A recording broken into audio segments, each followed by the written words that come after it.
평소에 말씀을 이렇게 오랜 시간 동안 공개적으로 이렇게 드릴 수 있는 자리가 없는데, 여러 가지 벤처 투자와 스타트업 도움이 창업하고 사업하는 그 대목에 대해서 말씀드리도록 하겠습니다.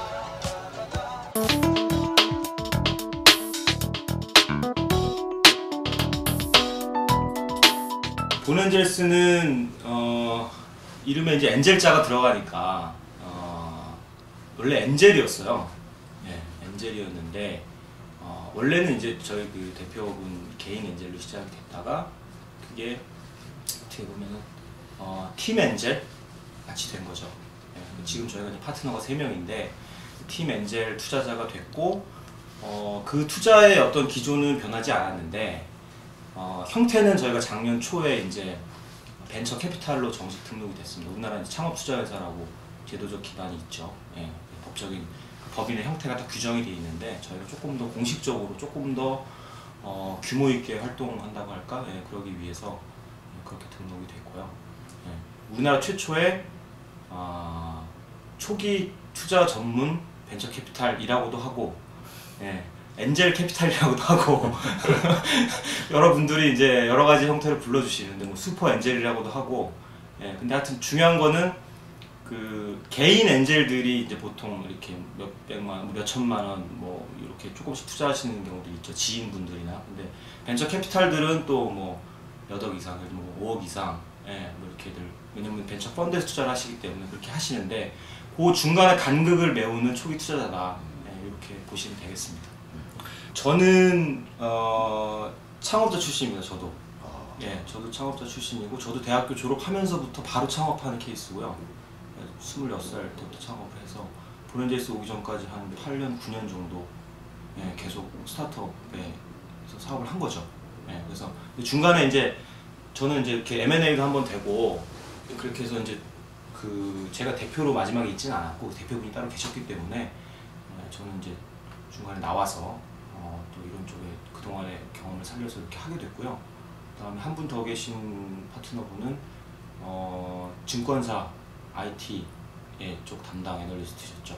그러니까 저는 좀 직접 해본 경험을 살려서 많이 이제 또 투자를 보게 되고, 다른 파트너분은 많이 분석하신 경험을 바탕으로 해서 또 많이 보시게 되고, 좀 더 보완적으로 볼 수 있어서 팀으로서는 뭐 괜찮은 것 같습니다.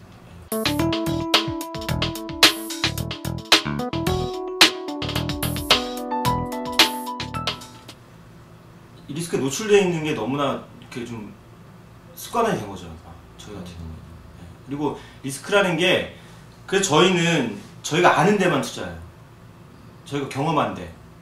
저희 파트너가 지금 3명이지 않습니까? 그럼 저희가 지금 경험한 분야가 예를 들면 뭐 인터넷 서비스 분야, 예전부터 있었던 웹 비즈니스, 그 다음에 이제 모바일, 요즘에 이제 새로 그 생태계가 마련되고 있는 스마트폰 관련된 모바일 비즈니스, 그 다음에 게임 분야, 그 다음에 기타 소프트웨어 관련된 분야들 저희가 경험을 했고요. 직접 사업을 해봤다거나 뭐 내지는 뭐 분석을 많이 심도 있게 해봤다거나 이런 업계만 하기 때문에 상대적으로 리스크가 잘 모르는 가운데 리스크가 아니라, 리스크가 있는데 일정 부분은 저희가 리스크를 조금씩 이렇게 뭐랄까 직접 뭐 도와주든, 리스크를 해지해 나갈 수 있는 실행을 저희가 뭐 풀타임으로 안 해서 스타트업에서 일하는 건 아니지만 해줄 수 있는 그런 게 있어서 그런 식으로 좀 리스크를 바라보고 있죠.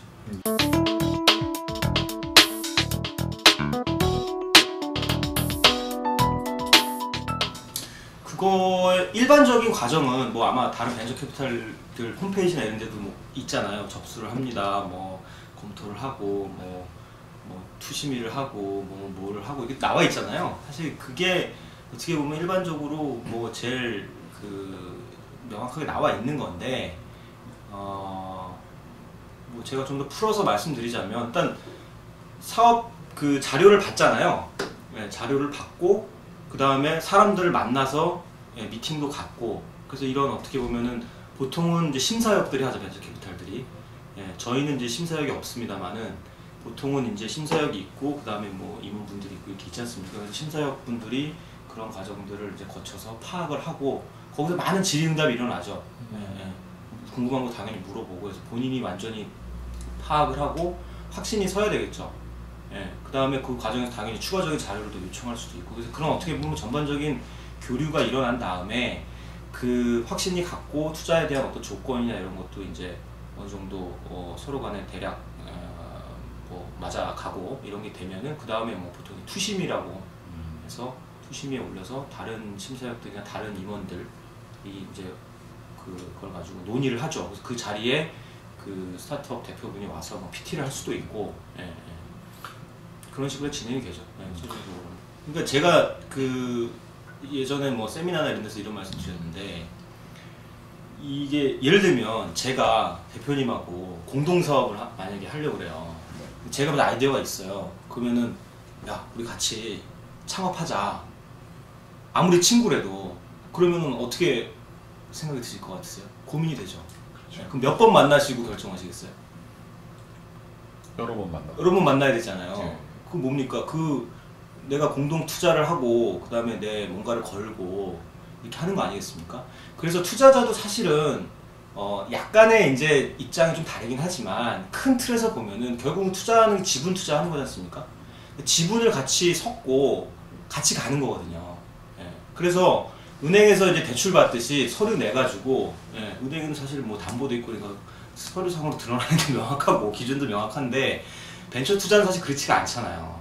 예, 불확실하기 때문에 그런 어떤 정말 공동 창업자에 준하는 자세로 내가 이 투자자를 어떻게 보면은 같이 우리가 의기투합하자는 차원에서 한다라고 생각하시면 좋지 않을까. 예, 그러면 뭐 미팅을 몇 번 하고 뭐 서로 간에 자료가 오가고 설득을 시키고 이런 과정들이 조금 더 그 피부에 와닿아서 이해가 더 잘 되시지 않을까 이런 생각이 들어요.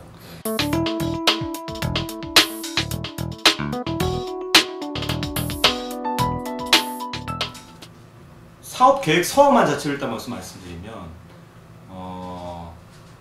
짧은 사업 계획서를 좋아하고 긴 사업 계획서를 싫어한다. 그런 얘기도 할 수 있을 것 같아요. 네. 그러니까 제가 비유적으로 이렇게 말씀드리는데, 네. 그게 이제 벤처 투자자들이 게을러서 뭐 꼭 그런 건 아니고, 물론 그런 것도 있어요. 시간이 워낙 한정돼 있고 워낙 많은 걸 봐야 되니까 그런 것도 있는데, 일단 그 자료를 예를 들면은 누군가 내가 몇 년을 고민을 했는데 이 내용을 5장, 10장 내지는 어떤 경우는 한 장에 요약하려고 그러면은 굉장히 많은 고민을 해야 되거든요. 예, 그래서 짧게 하는 게 쉽지가 않아요. 예, 그래서 짧게 한다라는 거는 그 본인이 그렇게 많이 고민을 했다는 거고, 그렇게 정말 중요한 게 뭔지에 대해서 뽑아냈다는 거거든요. 예, 그래서 뭐 우리가 뭐 그 포맷에 대해서 다 그 얘기들 있지 않습니까? 뭐 이제 서머리를 내고 뭐 목차를 어떻게 잡고 다 있는데, 그 내용 안에 사실은 서머리를 딱 봤을 때 핵심이 그 딱 전달이 되면은 성공적인 사업 계획서죠. 예, 예. 그래서 이제 그런 차원에서 제가 말씀을 드린 거고, 대부분 되게 길게 내세요. 예, 대부분이 그렇습니다. 짧게 내라고 아무리 말씀을 드려도 그 하다 보면은 본인이 하고 싶으신 얘기가 너무 많고 너무 중요하잖아요. 본인의 어떤 꿈과 일생을 걸고 지금 하는 거기 때문에 제가 이해는 가요. 이해는 가는데 그렇게 요약하는 거에 어떻게 요약의 미가 있다. 예, 의미와 가치가 분명히 있고, 예, 그 형식을 위한 게 아니라 내용적으로 그렇다라는 말씀을 제가 드리고.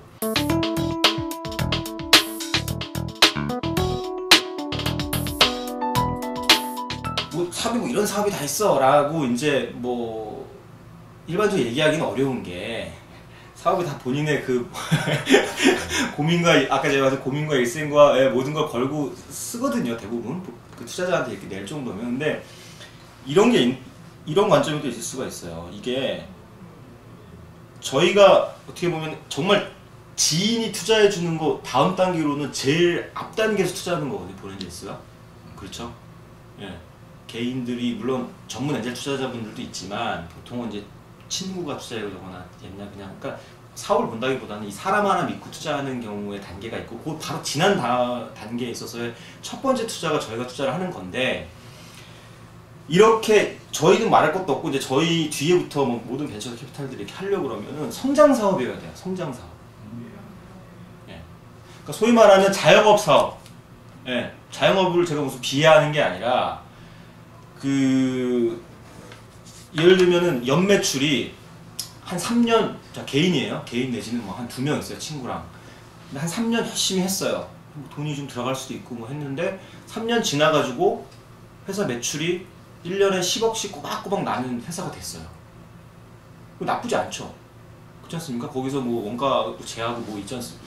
하긴 그게 배당 형태가 됐건 나중에 뭐 본인들이 뭐 연봉을 높여서 받건 어떤 식의 리워드가 됐건 간에 한두 명이서 그 뭐 제하더라도 예를 들면 몇 억씩을 벌 수 있는 비즈니스가 만약에 됐다고 치면 나쁘지 않잖아요. 근데 그런 사업에는 지분 투자가 일어날 수가 없는 거예요. 예. 그건 자영업 비즈니스죠. 그렇지 않습니까? 거기에 만약에 투자자가 투자를 했는데 엑시트를 할 방법이 없죠.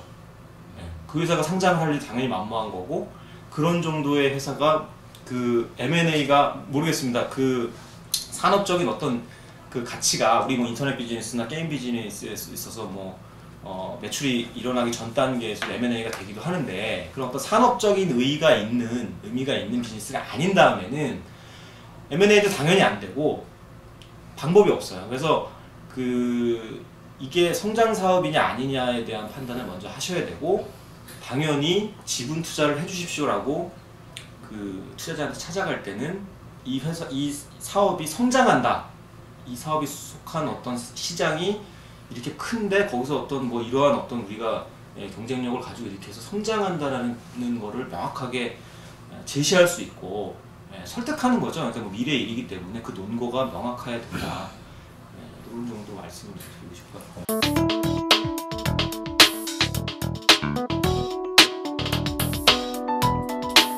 벤처 캐피탈리스트는 본엔젤스하고 다른 벤처 캐피탈하고 조금 다른 측면은 있어요. 일반적인 벤처 캐피탈은 벤처 펀드를 운영하는 펀드 매니저예요. 그렇죠? 저희는 아직 펀드가 없어요. 저희는 저희 대표님과 저희 파트너들 위주로 해서 대부분 출자를 해가지고 어떻게 보면 투자는 저희들 파트너들 돈으로 하는 거란 말이죠. 예. 그러니까 조금 다를 수가 있어요. 그러니까 성장성에 대해서 지향하는 거는 똑같은데 그게 약간 조금 덜하더라도 예를 들면 산업적인 의의가 있다. 예, 어떤 이 어떤 분야, 뭐 게임 분야 내지는 어떤 인터넷 분야에 굉장히 혁신적인 하나의 디딤돌을 놓을 수 있다 그러면은, 그리고 제가 만약에 판단을 했는데 제가 파트너들을 설득할 수 있으면 투자가 일어날 수도 있죠. 예, 물론 어느 정도 성장성은 있어야 돼요. 그런 거에 대한 확신이 있어야 되는데. 근데 뭐 다른 벤처 캐피탈도 약간은 그럴 수 있지만 일반적으로는 명확히 이 성장성, 아까 제가 말씀드린 결국은 그게 돼야지만, 자 벤처 캐피탈의 구조라는 거는 벤처 펀드가 조성이 되면 출자자가 있지 않습니까? 우리나라 뭐 모태펀드에서 나라의 출자자 모태펀드도 있지만, 예를 들면 뭐 국민연금이건 어떤 금융권이건 아니면 어디건 간에 그 펀드에 출자를 해줘서 그 펀드를 운영하십시오 하고 벤처 캐피탈한테 맡긴 거거든요. 출자자 보통 LP라고 그러고 운영하는 벤처 캐피탈이 GP라고, 제너럴 파트너. 그러면은 이 사람들은 펀드 매니저예요. 그 펀드의 수익률을 높이는 게 이 사람들의 미션이거든요. 예, 그러니까 아까 말씀드렸듯이 좋아하는 거는 성장할 수 있는 사업. 성장할 수 있는 사업 좋아하죠. 물론 이제 우리가 아예 법적으로 창투사 관련된 법에서 무슨 부동산에 대한 관련된 거라든가 무슨 숙박업에 관련된 거라든가 이런 것들은 제하고 어느 정도 그런 기술 지향적인 사업이라든가 이런 쪽에 하게끔 이제 장은 마련이 돼 있는데, 그 안에서는 어쨌거나 그런 어떤 핵심 역량을 활용해서 성장할 수 있는 비즈니스를 당연히 지향하는 거죠. 아까 말씀드린 거하고 연계되는 얘기고, 그거에 대한 배경을 제가 이제 말씀을 드리는 거예요.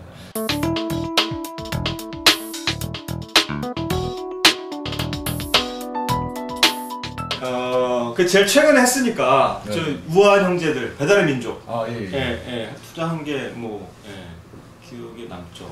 제일 최근에 투자. 어떤 점에서? 그 비즈니스, 그 회사가 이제 시사하는 바가 여러 가지 있어요. 그게 뭐냐면, 자, 그 아이템이 되게 단순해요. 그렇죠? 네. 그리고 제가 배달의 민족을 검토하는 와중에도 그랬고, 그 전에도 그랬고, 그 투자한 이후에도 그랬고, 배달 앱을 들고 온 사업 계획서는 뭐 되게 많았어요. 아마 한 10군데 이상 됐을 거예요. 그리고 시중에 나온 배달 앱, 명멸해간 배달 앱도 수십 가지가 됐어요. 그러니까 아이템은 너무나 단순한데 그거를 남다르게 실행한 거죠. 그리고 사실 그 비즈니스를 잘 까보면 그게 그렇게 찌질한 비즈니스가 아니거든요. 굉장히 그 첨단 어떤 기술도 녹아져 있고, 예, 그 다음에 뭐 마케팅적인 요소도 녹아져 있고, 비즈니스 모델에 있어서의 굉장히 재미난 요소도 녹아져 있고, 그러면서도 이 전체적으로 굉장히 혁신적인 거예요.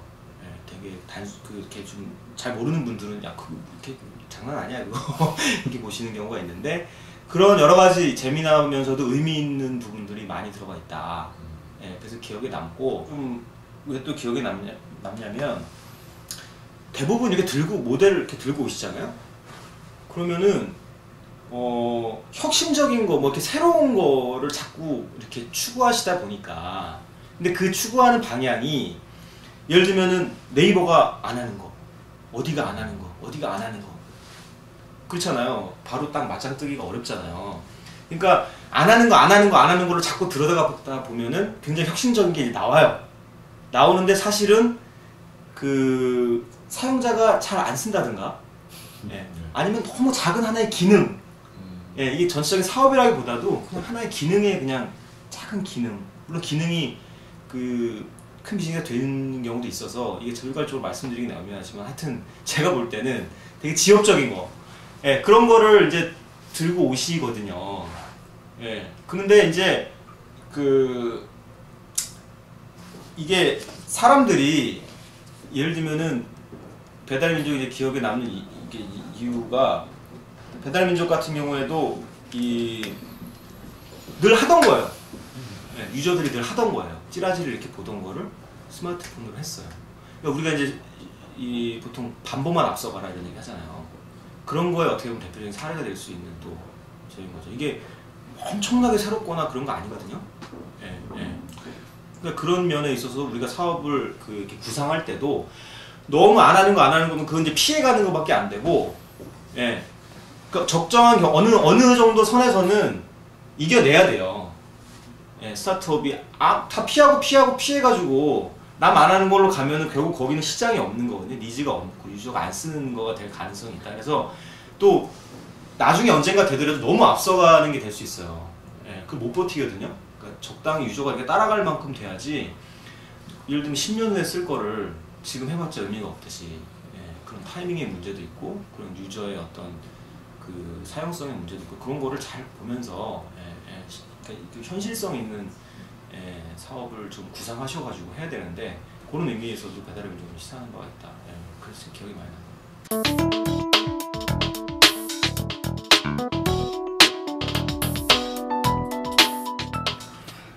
저희가 사업을 누구 지인한테 받으려거나 엔젤 투자자한테 받을 때 꼭 듣는 질문입니다. 네이버가 하면 어떻게 할 것이냐? 네. 라는 질문을 꼭 받아요. 네, 저도 합니다. 그런 질문. 아, 그럽니까? 네. 왜 그럽니까?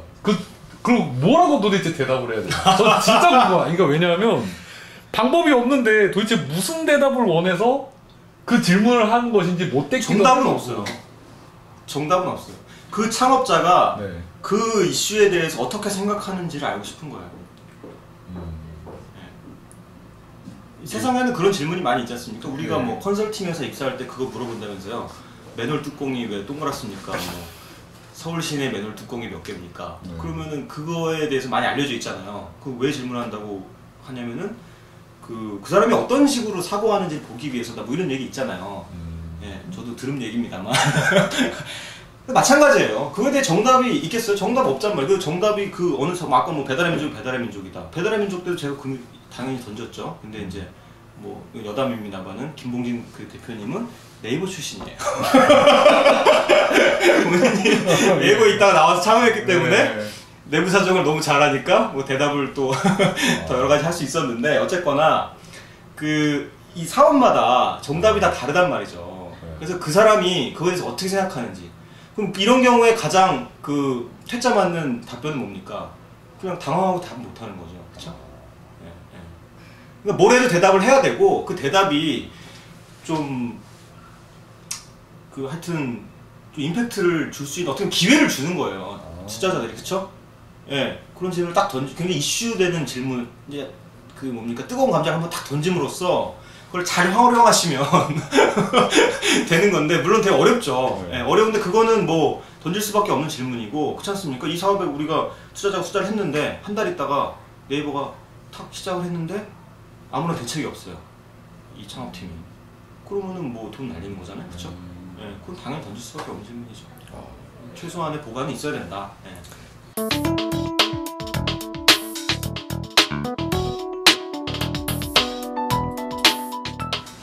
케이스 바이 케이스예요. 네, 예. 케이스 바이 케이스 여쭤보시지 않는. 네, 예. 그 저희도 그렇고 보통 벤처 캐피탈들이 자 뭐 예를 들면 뭐 이건 벤처는 아니지만 예를 들면 뭐 사모펀드나 이런 데는 경영권을 이렇게 투자하고 가져감으로써 그 자체를 그렇죠 업으로 해가지고 이런 비즈니스들도 있는데 경영권에는 관심이 없거든요. 그러니까 경영권을 그 저촉되지 않는 범위 내에서 예, 가져가죠. 그러니까 보통 뭐 20% 미만, 30% 미만 아무리 많이 가져가도 가져가는 거고 적은 경우에는 글쎄요 뭐 밸류에이션이 이제 높은 경우에는 뭐 5%가 될 수도 있고 몇 프로가 될 수도 있는데 엔젤들은 조금 더 다르겠지만 저희 같은 경우에 저희도 이제 저희가 하는 그 행태는 엔젤 투자에 약간 가깝긴 한데 뭐 프리 시리즈 A 뭐 이렇게도 부르시고 근데 저희도 틀은 창투사여가지고 보통 창투사의 지분을 10% 이상 받으면은 혜택이 있죠. 이제 바로 벤처기업에 뭐 지정이 된다거나 그로 인해서 뭐 세제 혜택이 있다거나 등등 그런 뭐 다른 활동을 하시거나 뭐 정부 지원 사업을 하는 데 있어서 혜택도 있고 뭐 이런 게 또 있지 않습니까? 그래서 보통은 10% 정도 이상은 뭐 받으시는 경우들도 많이 있고 그렇죠. 네. 근데 뭐 다 케이스 바이 케이스라서 일괄적으로 말씀드리기는 어렵고 대략 뭐 그런 정도의 어떤 관점이 있다. 이 정도만 말씀드릴게요.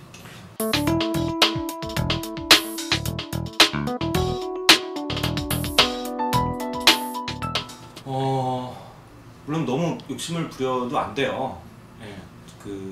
이 보낸젤스만 해도 1인 위주의 회사에 투자한 적이 없거든요. 그리고 앞으로도 그렇게 팀을 중시한 최소한 2인 이상의 공동 창업자 위주로 저희가 이제 주로 투자를 했는데 대부분 다 이제 결국은 이제 본인이 너무 대표이사 최대주주가 너무 욕심을 부리면 멤버가 당연히 잘 안 오겠죠.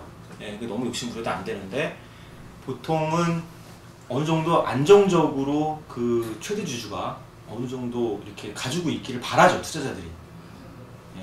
그리고 또 이거하고 조금 다른 얘기가 될 수도 있는데 우리가 소위 말하는 n분의 1 지분 4명이 있는데 25%씩 가지고 있다. 이런 건 정말 금기시에 하는 거예요. 그건 안 돼요. 그거는 저희가 항상 조언을 드려요. 그렇게 하지 마시라고. 그거는 이제 제가 좀 전에 드린 얘기하고는 조금 비슷하면서도 좀 다른 얘기인데 그렇게 되면은 이게 항상 그냥 싸우다 끝나거든요. 그 의사결정이 일어나지가 않아요. 그 벤처의 이 경쟁력 속도에서 나오는 건데 빨빨빨빨 진행이 되지 않습니까? 그래서